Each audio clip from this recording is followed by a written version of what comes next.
they did it, reading from the bottom upwards, with 32% possession, 97 passes in the final third compared to 134 for Brighton, 30 touches in the opponent's box.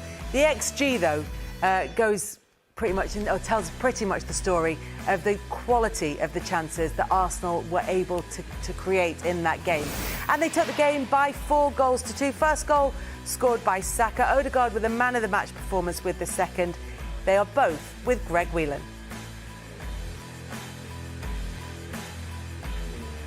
Guys, well done. You celebrate going into the new year with a 7-point lead at the top of the table. Bukayo, how does that sound? Sounds amazing. You know, of course, at the start of the season, if you asked us if we'd want this, we'd bat your hands off. So we're really happy. Martin, how much was it in your minds going into this game that opportunity was there after the Manchester City result? No, to be honest, as we said many times, we focus on ourselves. We don't care about the other teams. We came here, we wanted to get the 3 points, and that's all. We don't focus too much on the other teams, so we focus on ourselves. And yeah, 3 points was everything today, and we did it. They gave you perhaps a more anxious second half, Brighton, than you might have imagined at one point. Yeah, I think we need to control the game a little bit better. I think we let them into the game twice there, so yeah, but it's a difficult team to play against. Very good on the ball. Yeah, very good team, so it's difficult. But I think we can do better in some parts of the game, you know. Bukayo, you scored very, very early on. What emphasis was there today on a fast start? No, there was a big emphasis. You know, we know how hard it is to come here in recent seasons as well, and with the weather as well, it wasn't so easy. But you know, with that goal nice and early, it set us up. It's a great finish as well, because you had to control a ball that had taken a couple of deflections. Yeah, I couldn't believe it fell for me. So when it fell, I just had to show some composure and try and put it in the far corner, and I'm happy I did. Martin, you were on target again as well. Perhaps not the greatest goal you've ever scored, but the timing was crucial. I think it was a great goal. A great finish. Yeah. Nah, another important goal, and yeah, happy to help the team, you know, with goals and assists, and yeah, that's what I want to do, you know, help the team as much as possible. So, very happy to do that again. The fourth goal probably turned out to be perhaps more important than you thought at the time. Tell us about it, and more importantly, your part in it. Yeah, I just saw it was a lot of space in behind, and you know, our wingers are so quick, so just to get the ball in the right space and yeah, put a good speed on the ball, and then it's not easy to stop Martinelli there, so it was a great goal. Bukayo, there is a long, long way to go in the season, we know, but what opportunity are you sensing here and now for Arsenal? As you said, you know, it's a great opportunity we have, and it's a great place we've put ourselves in, but you know, we're not focused on that right now. You know, we just want to continue to focus on the next game, because we know how good Newcastle have been playing, so that's our only focus right now. Guys, another big win today. Martin, you're also the player of the match. Bukayo, if you wouldn't mind doing the honours for us. Thank you. Well done, guys. Cool. Thanks, Greg. Well, the players have to keep their powder dry a little bit. They have to tell us that they're just taking one game as it comes. Alan Smith joins us from the gantry at the Amex. And Alan, you saw the travelling supporters in full voice, particularly at the end of that game. Does this feel now, on New Year's Day, going into New Year's Day, with a 7-point advantage that Arsenal fans can believe? I think they do, Kelly. There's no question about that. It doesn't take much for fans to get excited, optimistic. And when you're 7 points clear, of course, you're going to think maybe this is our year. I don't think any of us thought this was going to be possible at the start. And it's such an unusual situation, isn't it? 7 points clear, but everybody still thinks, really, Manchester City are going to win it.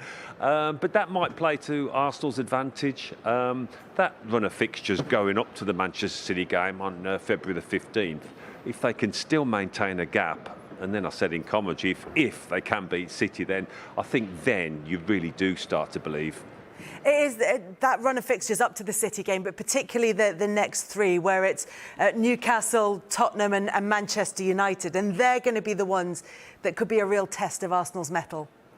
Definitely, yeah. And the wheels came off, didn't they, at the end of last season, the Spurs game and the Newcastle game away, where they just didn't turn up. They ran out of gas. Their squad was stretched to the limit. They're in a better position this season in terms of strength in depth, slightly better. And I think they're more mature. Still the youngest side in the Premier League, that average starting 11, but there's that experience. They've learned. You would hope they've learned from last season. They're a year older and hopefully a year wiser. Hopefully a year older and a year wiser is what Arsenal fans will be hoping that they can see between now and the end of the season. When you look at the experience that they've brought into the side, including the two title winners, one of whom, Gabriel Jesus, isn't available for the foreseeable future, the other one, Alex Zinchenko, how much have they added to the dynamic in the squad, as much as anything that they add on the pitch? A lot of it probably, Kelly, is things that go on behind the scenes, on the training ground from Monday to Friday, in the dressing room before matches and after matches, you know, that experience of winning things, how to handle certain situations. I mean, they're both young lads, aren't they, Jesus and Zinchenko, but they've seen it all under Pep at City, and it's been remarked upon a lot, and I'm sure that was a big reason why Arteta brought those two players in, apart from their abilities. And it's setting the standard, isn't it? When you're in these positions, setting the standard of how to approach things going forward. So they will play a big part, yeah. Alan Smith, thank you very much for joining us. Hope you enjoyed that one. Thank you. Cheers, Kelly. Happy New Year. Happy New Year. And it will be a Happy New Year for Arsenal. 7 points clear. No side's been 7 or more points clear on New Year's Day and not been the Premier League champions. Yes, there's been a break for the World Cup, but it's only set them back, 4 games or so. It's not hugely behind schedule. Do they look like a team that can win the title, given how big a test you said that Brighton game would be? Oh, 100%. You know, they're playing very, very well. It's not been a fluke. They've been very, you know, and they went to Old Trafford and they got beat, and I didn't think they deserved to get beat that day. And there's ways of losing football matches, and they bounce back. So the other night, they come back from the World Cup. They go 1-0 down against West Ham. You think, oh, here we go. And they come back again and just brush West Ham aside. And then they go to Brighton. They are right in it. They are right in it. And no question, this is not a fluke. They are where they are because they're a very, very good football team. They've got to do it for another... Well, they've got to do it. I mean, there's 26 games left. They've got to do it for another 22, probably. You know, they're giving themselves a little gap where they can afford to lose a few games. Man City are not going to win every game. You know, so for me, they're right in this. You know, I couldn't talk highly enough about Arsenal, but, you know, this is the Premier League. It changes so quickly. Them 3 fixtures come round: Newcastle, Tottenham, Brighton. You know, they beat Newcastle. You expect them to get a result at Tottenham.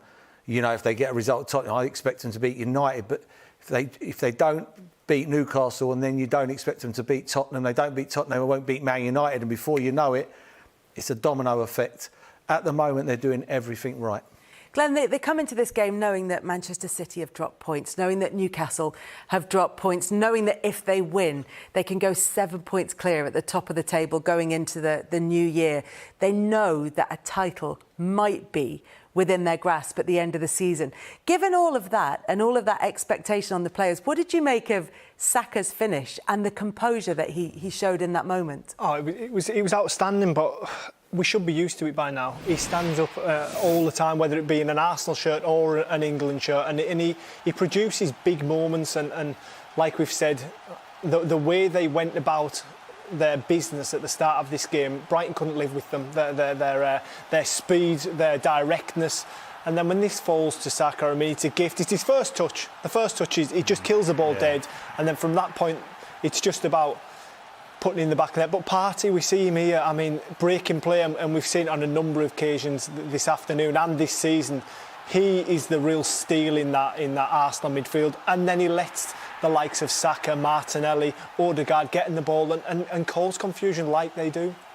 What kind of effect can that have on the rest of the team to get that early goal, just to relax everyone, Paul? You know, in the Premier League, the first goal is so important wherever you're playing. And to get that quickly, as Glenn said, I just can't emphasise how much quality there was in that. The way Partey breaks it up, and Saka, you know, so early in the game, as I said at half-time, 1 minute in, you know, usually that touch bounces off. We go, oh, I wish I had that when I was warm. That just shows how focused they are and how much they're on their game at the moment. And they're all 8 out and 9 out of 10s at the moment. Martin Odygard was the player of the match in this one, and he got his goal as well. Yeah, he got his goal. I mean, you know, for me, defending, if I was Brighton, I'd be looking and going, how can you not have anybody on the edge of the box? I mean, really, I don't know a team in the country who don't have anybody on the edge of the box for a ball to roll out and someone to run onto it. I mean, I just don't get that. He got a little bit fortunate, but I just think that's bad defending by Brighton. I really do think that's bad defending.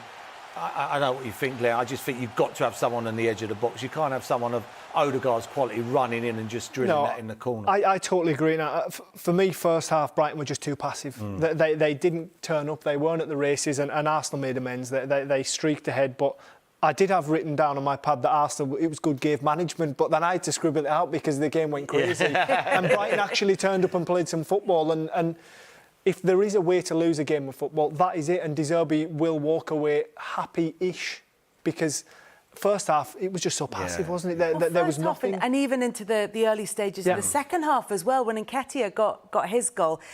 And look, he's playing a lot more, obviously, with the absence of Jesus, and is a very different player. That's 2-2 for him now.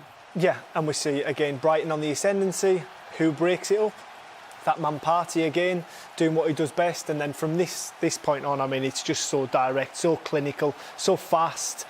And it ends up in Martinelli, who's came inside on a number of occasions on Lamptey to use his right foot. Lamptey's got the better of him this time. He goes outside, gets his shot across, and we talk about the absence of Jesus. I mean, for me, Nketiah can score goals. He's more of a goal scorer. I think Jesus brings a lot of different attributes, but this for me it's a proper goal scorer. It's sniffing out that opportunity when the keeper saves it, being first on the scene, and we see it here. Perfect timing by the young man just to stab home a goal. Nothing special, just right place, right time, but he's done his job for the afternoon. 10 goals in his last 16 starts. Obviously, he's not a replacement for Jesus, Paul, but as Glenn was saying, if you want goals, he'll deliver. There's 2 games gone, 2 goals. You know, you've got to just keep on ticking the games away. And as Glenn said, he will come. He will grow into that position, and he'll get more and more confident, and he'll feel that he's more belonged. Jesus doesn't score that goal. He doesn't. It's as simple as that. You know, he's not that kind of player. He's an out-and-out goal scorer. You know, they're the goals you want. You know, cutting inside, putting it in the top corner from 25 yards is nice, but you ain't doing that every week. He can do that every week. You know, he scored 2 goals now, both in the penalty box, and that's what put him in the penalty box, put the ball in there, and he will score you goals. And that's sort of allayed some of the fears that Arsenal may have had about missing Gabriel Jesus for the period of time that he is going to be absent. But it did change a little bit for Arsenal with the substitutions. In fact, it changed for a large period of the second half, and Brighton were able to get back into the game. Yeah, and for me, we talk about Arsenal and their credentials, and they answered a couple of questions for me. Obviously, going into the game under a bit of pressure, seeing City lose, and then obviously conceding this goal, and Brighton on the ascendancy after this, after Mitoma scores here. Tomiyasu maybe could have stayed, he stepped in, got sucked in a little bit there, and Mitoma's just found a little bit of space. It's a really good finish, just onside, very, very tight decision. And I think it's his first touch, isn't it, Merce, that just makes the chance, and then he just strokes it in the corner. But then all of a sudden, Brighton, the ascendancy, and the game's wide open. But again, Arsenal answered the question and bounced right back. Yeah, it's a great finish. It buys him another second. As soon as the touch goes out of his feet and he just runs on it, and it's a very good finish in the end.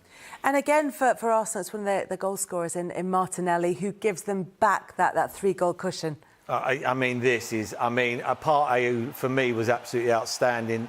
Everything you want from a holding midfield player here. Composure, takes down, don't boot the ball away. You know, and this, when you talk about people seeing pictures, Martin Odygard knows what he's doing before this ball comes. He knows what he's doing, and the thing is, Martinelli knows what he's doing, and he's away. Lamptey's quick. He is quick, and he is running with pace, full pelt with the ball. That's Ronnie O'Sullivan in football. You know, he's looking at 4 pots. You know, he's ahead of the game, and that is exactly what Odygard is. That's why you hear people go, they see a picture. A lot of people don't see that. You know, there's only probably him on the football pitch that sees that, and Martinelli who goes, and the finish is phenomenal. Phenomenal. You see that foot race? That's the exact reason I turned around at the start of the show. If you missed that, we did show Glenn playing again. We showed you scoring against Arsenal, but we did show you with that spin and that turn back towards your own goal. The thing is with Martinelli, there was a sort of expectation that he might just play that pass. Yes, I think we could see the whole picture in the studio, and if I'm Eddie Nketiah, I am going over, I'm celebrating with my teammate, I'm cuddling him and whispering in his ear, it's a good job you scored that, because I was wide open in the middle of the box. But there's 2 points there. One is, obviously, in hindsight, it proves to be the right decision because he scored the goal. And if he backs himself, that's a good thing. If he didn't see the pass, is that different? Yeah, that would be the worry. You know, if he goes, I see you, but I wanted to shoot. It's when you don't see it, and then I'd be worried. But, you know, for me, that the pass is Kevin De Bruyne. It's Kevin De Bruyne-like. I mean, there ain't too many players in the Premier League who see that pass. Kevin De Bruyne sees it. Odygard sees it. I don't see too many other players in the Premier League. You know, I know he got man of the match, but I still thought Partey was, even for the goal of Nketiah's goal, you're talking about complete and utter reading of the game. He breaks it up, then he carries on his run. You know, a lot of older midfield players would have just sat back, and he's like, I've seen it open up, and I just think he's been the one for me. I know Odygard and the front three and whoever, but I just think he's been the one part. He's been the older midfield player, I think. When we talk about the front three, they're always going to get the plaudits because they're the ones we enjoy watching. Because of them, they're allowed to do that because of Partey. You know, he come from Atletico Madrid, so you have to be the ultimate disciplined player. Yeah. And he couldn't get him fit last season. He was in, out. He's a must. You know, that's why he come off today. You know, he has to be fit to play against Newcastle and Tottenham because if he doesn't play, you know, that will weaken Arsenal's team. As well as Arsenal played in this game, there was a lot in the second half for Roberto De Zerbi to be happy about. One of them is a first goal for Evan Ferguson. Yes, it is, and I'm really happy for him. He's a young number 9 at the club, and I think we've seen it pop up on the screen, the club's youngest ever scorer. A little bit of luck, the ball just goes past him, and very unlike Saliba, but shows a bit of strength and a bit of composure to roll that in, and it'll be a day that young Evan never forgets his first Premier League goal, and I hope to see many more from him. And following on from that, he had a couple of other chances. Brighton themselves had a goal chalked off for offside, correctly chalked off for offside, but it just showed that towards the end of the 90 minutes, they were just starting to push and maybe cause a few wobbles for Arsenal. Yeah, and it's like I say, there's a way to lose games, and for me, Brighton lost it in the right way. They kept going, they stuck to their principles, and they got better throughout the game. And if that Matoma chance stands, I know he's offside by millimetres, but he is offside. If that stands 4-3, it becomes a nervy end for Arsenal. And like I say, I wrote game management down, and they didn't manage the game very well towards the end, did they? No, they had a little lull in the game, and then they come again. But that's how quickly it changes. Yeah. You know, you take the 2 fullbacks off. This game, it's the one thing the game's showing is 100 mile an hour now, and it's hard to just breeze into a game. You know, when you're cold, and it nearly caught Arsenal. As Glenn said, if it goes 4-3. Then all of a sudden for 5-6 minutes, and then if it goes 4-4, and then we're going, well, I'll be lucky if they get in the top 4. Almost a scare.